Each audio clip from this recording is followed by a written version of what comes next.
Welcome to the Salmon Runs YouTube. Enjoy the video.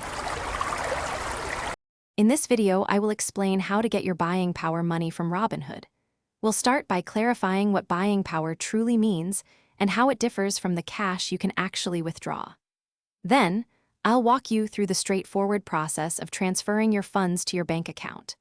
We'll also cover the different transfer options available, their typical processing times, and any important considerations like fees or daily limits you should know about.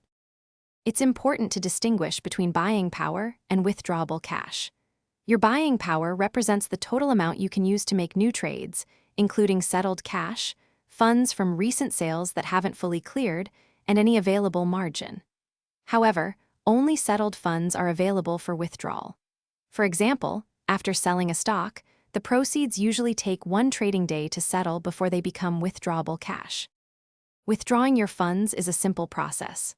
First, open your Robinhood app or log in online, then navigate to the account icon and select Transfers. From there, choose Transfer to your bank. You'll then enter the amount you wish to withdraw and confirm the details.